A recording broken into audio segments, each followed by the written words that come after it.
3 महीने के बाद गाजीपुर बॉर्डर पे आए हैं। आप बताइए इतना दिन कहाँ थे, कहाँ थे इतना दिन किसानों के? देखिए, मैं स्विट्जरलैंड गया हुआ था, स्विट्जरलैंड से फिर मैं बांग्लादेश चला गया था और बांग्लादेश से नेपाल चला गया था।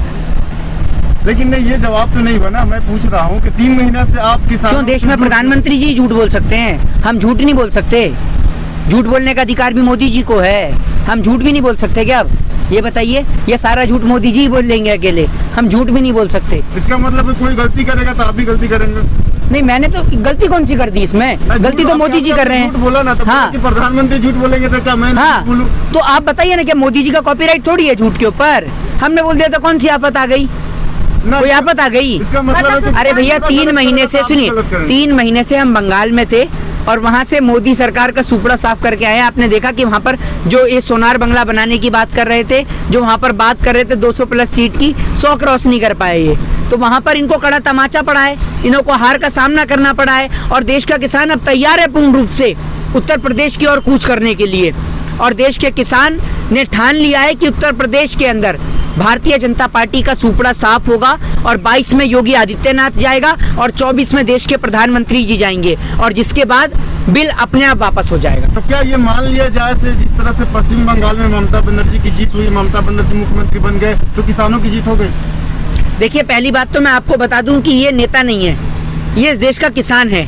ये उन नेताओं की तरह नहीं है कि 2-2 कौड़ी के नेता जो 35-35 करोड़ में 30-30 करोड़ में बिक जाते हैं। ये देश का किसान है जो डटा रहेगा अपनी मातृभूमि के खातिर। और आप क्या समझ रहे हैं, आप किसान को किस तरीके से हराएंगे? आप ये सोच लीजिए, आपने 40 डिग्री से ज्यादा टेम्परेचर था दिल्ली का, तब भी देश का किसान आपको इसी दिल्ली बॉर्डर पर डटा हुआ नजर आया।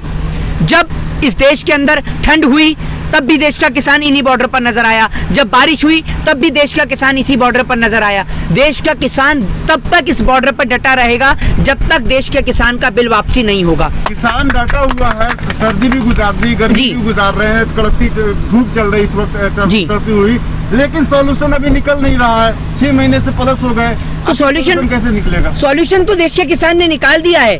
सॉल्यूशन का ऑप्शन अब सरकार को दिया है, किसान को सॉल्यूशन की जरूरत नहीं है। किसान का तो फिक्स है, किसान का माइंड पूर्ण रूप से फिक्स है कि बिल वापसी तभी घर वापसी। सॉल्यूशन तो अब सरकार को ढूंढना चाहिए अपनी कुर्सी बचाने का, कि अब सरकार के पास एक ही मौका है कि अगर सरकार यूपी चुनाव से पहले ये बिल को वापसी ले ले और देश के किसान से माफी मांग ले, तब जाकर तब उत्तर प्रदेश में इनकी कुर्सी बच सकती है, वरना कोई और चारा इनके पास नहीं बचा जिस कारण से अपनी कुर्सी को बचा सके। लेकिन किसानों पे आरोप लग रहा है कि किसान हिंसा का रूप लेते जा रहे हैं। सिंगू बॉर्डर पे इस तरह की खबरें आ रही है, हरियाणा में इस तरह की खबरें आ रही है कि पुलिस के ऊपर ये लोग हमला कर देते हैं। कहाँ करा है आप ये बताइए, किस पुलिस वाले को मारा है? जबकि किसान आंदोलन में आप आए, आप यहाँ पर घुसे आकर, तो आपको 10 तरीके बार रोका जाता है, बैरिकेड से रोका जाता है। क्यों भाई?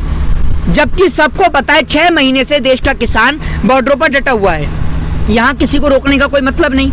अगर कोई व्यक्ति इस रोड पर आ रहा है तो सबको पता है कि वो किसानों के लिए आ रहा है, किसानों से मिलने आ रहा है। तो जब आप देश के किसान को उकसाएंगे तो देश का किसान चुप रहेगा।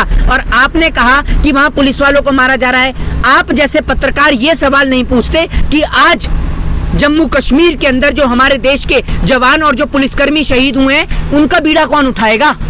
आज आपको पता है क्या हुआ जम्मू कश्मीर के अंदर? नहीं पता होगा आपको, क्योंकि आपको तो ये पता है कि मोदी जी ने थाली कब बजवाई थी, दिया कब जलवाया था और टॉर्च कब जलवाया था। आपको तो मोदी जी की वाहवाही से फुर्सत नहीं है। लेकिन जिस तरह से आरोप लग रहे हैं किसानों पे, तो वो तो मैं हम सवाल करेंगे ना किसानों से। आपके ऊपर आरोप लग रहा है, अंजना ओम कश्यप आज तक के टीवी डिबेट में कहती है कि टिकैत साहब, अगर किसी एक आदमी को कोरोना हुआ तो आपको पता है कितने लोगों को वो संक्रमित कर सकता है। तो किसानों को मतलब कि कोरोना फैलाने का भी आरोप लग रहा है। एक बात आप मुझे बताइए, इस देश के अंदर जब लॉकडाउन होता है, ठीक है, जब इस देश के अंदर नेता ऐसे लॉकडाउन करते हैं और चुनावी रैलियां ऐसे करते हैं कि जैसे लॉकडाउन करके दुकान खोल के इस देश का व्यापारी जो है वो कोरोना बांट रहा हो, और चुनावी रैलियां ऐसे करते हैं जैसे चुनावी रैली ना करके कोरोना की वैक्सीन बांट रहे हो। जब चुनावी रैली होती है तब इस देश के अंदर नहीं होते। कितने लोग संक्रमित होते हैं? क्या चुनावी रैली में नहीं होते? या फिर चुनाव क्या कहता है कोरोना कि जब चुनाव होगा तब मैं बाहर नहीं निकलूंगा, सैटरडे संडे में घर से बाहर नहीं निकलूंगा, ये कहता है कोरोना है? कि आप कोरोना ना आपके 5 रुपए वाले मास्क से डरता है ना सैनिटाइजर से डरता है, कोरोना डरता है तो चुनावी रैलियों से, ये कहता है कोरोना। अभी आप कल चुनाव की डेट अनाउंस हो जाए, सब कोरोना खत्म, काय बात के लिए नहीं? कोरोना कैद है तो स्कूल और कॉलेजेस के अंदर, कि आप कल को स्कूल खोल दो, दारू का ठेका खुल जाएगा, लेकिन स्कूल और कॉलेजेस नहीं खोले जाएंगे, क्योंकि अगर पढ़ेगा इंडिया तो भाजपा के गवारों से सवाल पूछेगा इंडिया, और भाजपा के गवारों के पास उन सवालों का कोई जवाब नहीं है। भारत के प्रधानमंत्री और गृह मंत्री ने एक बयान दिया कि गृह मंत्री? हाँ, गृह मंत्री। देश में गृह मंत्री भी हैं? तो क्या आपको पता नहीं कि गृह मंत्री है? नहीं, मैं तो पिछले 6 महीने से गृह मंत्री दिख ही नहीं रहे हैं। मैं समझ रहा मैं भूल ही गया था कि गृह मंत्री भी हैं। चलिए, आपने अच्छा याद दिलाया। हाँ, गृह मंत्री को लेकर पूछिए, क्या पूछ रहे अमित थे? शाह जी एक बयान देते हैं कि मोदी जी के नेतृत्व में कोरोना लहर की दूसरी लहर जीती गई। हाँ। क्या लगता है आपको, सच में मोदी जी के नेतृत्व में कोरोना लहर की जंग जीती गई है क्या? अभी ये डिसाइड कर लीजिए कि मोदी जी के नेतृत्व में जीती गई है या बाबा रामदेव के नेतृत्व में जीती गई है, ये आप डिसाइड करिए। अरे भैया, इस देश के कितने ना जाने स्वास्थ्य कर्मियों ने, ना जाने कितने डॉक्टर्स ने, कितने अपने परिवारों को खो दिया, कितने लोगों ने अपने घर और परिवार को खो दिया, और आप कहते हैं मोदी जी के नेतृत्व में। मोदी जी के नेतृत्व में तो बिहार का चुनाव लड़ा गया, मोदी जी के नेतृत्व में तो बंगाल का चुनाव लड़ा गया, बस ये काम किया गया है।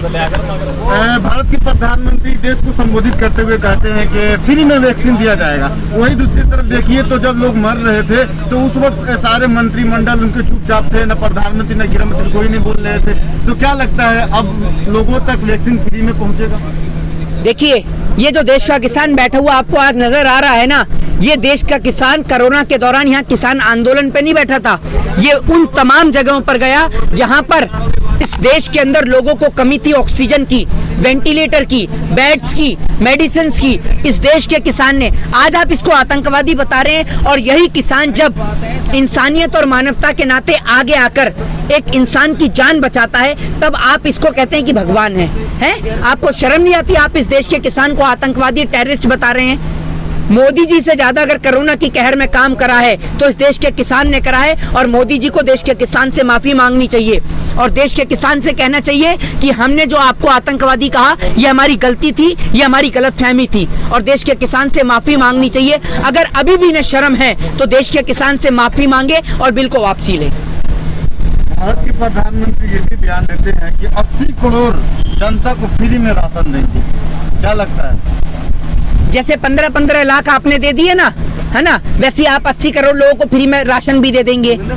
आप एक बात मुझे बताइए, मोदी जी कम से कम इतना तो समझ लीजिए कि आज शनिवार है, आपने सरसों के तेल का दाम इतना बढ़ा दिया कि आप जिस हिंदू धर्म की बात करते हैं कि लोगों को ये समझ में नहीं आ रहा कि मंदिर में दिया जलाए या फिर घर के अंदर चूल्हा जलाए, ये समझ में नहीं आ रहा। सरसों के तेल के दाम ही इतने बढ़ा दिया आपने। पेट्रोल ने सेंचुरी मारी, सरसों का तेल 200 के पार। कहाँ गया है इस देश का चौकीदार? पूरे देश की जनता ढूंढ रही है। वो तो कहते हैं संबित पात्रा के वर्ल्ड लेवल पर क्राइसिस है, इसलिए महंगाई सभी देशों में है। हाँ, वो इनके नेता तो, कुछ नेता तो यूं भी कहते हैं कि अब सरसों के तेल में मिलावट नहीं आ रही है, इसलिए सरसों के तेल के दाम जो है वो बढ़ गए हैं। इनके पास ऊट पटांग लॉजिक है, इनके पास कोई पढ़ा लिखा लॉजिक नहीं है। एक गाय के बच्चे को भी ये पता है कि माँ का दूध पीऊंगा तो ताकत आएगी, लेकिन इनको माँ गाय के दूध से ज्यादा गाय का मूत्र पसंद आता है, गोमूत्र पसंद आता है, और ये लोग वही पी रहे हैं। कल कांग्रेस के नेता लोग हर पेट्रोल पंप पर जाकर महंगाई के ऊपर प्रोटेस्ट कर रहे थे। इसे क्या हुआ? दूसरे टॉपिक पर भी जा रहे थे। चलो कर दीजिए, चलो खत्म कर दो, ठीक है।